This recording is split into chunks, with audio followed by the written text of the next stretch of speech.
But there was helicopters around me and I was on the skyscraper. I was terrified. So how did you get through that? Like I get through anything, I figure it out. I grew up in Scarborough. I dropped out of high school. Me and my friends, we just left home, man. We just started living the downtown life. I knew that I really wanted to be something. I just didn't know really what. Some of you might know, some of you might not know, but I hadn't left Toronto for like 21 years, man. I stayed home. First time ever on a plane was like my first tour a couple years ago. Do you think young Abel would believe you when you told him where you'd be today? I hope so. He was pretty hard-headed.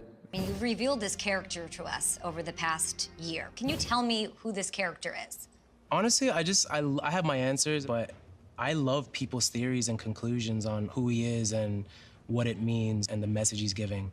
Lamar Taylor, my best friend, I convinced him to drop out of high school with me. Now he's my creative director, and I hope there's no regrets at this point, so. Cash and Sal, my manager. But I'm curious to know, what would you tell your 17-year-old self who left home, moved into a small apartment with a friend, you know, eventually that young Abel was gonna become the Super Bowl halftime star. You've accomplished so much. What would you tell that kid?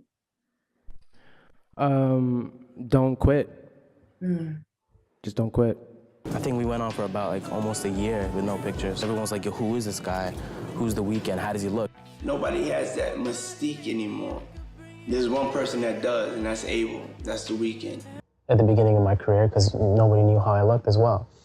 It was because of, you know, Daft Punk and a lot of artists that like to be enigmatic and mysterious. And fans didn't really see how I looked until my first show. I want to thank my fans who've been with me from day one. EXO till we OD, so I love you guys very much. I wouldn't be here without you, and I think it's going to be a long-term relationship between me and you.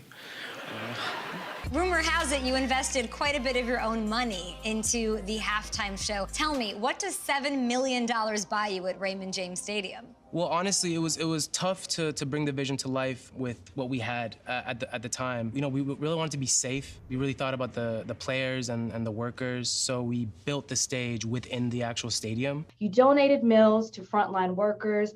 You've been honoring Black-owned restaurants. Can you talk a little bit about why that was important for you to do that? I mean, I see that people are struggling, and I just want to help. I've been in that position myself, and I know what it feels like. You know, I never really had money growing up, so giving away isn't hard for me. It's very easy.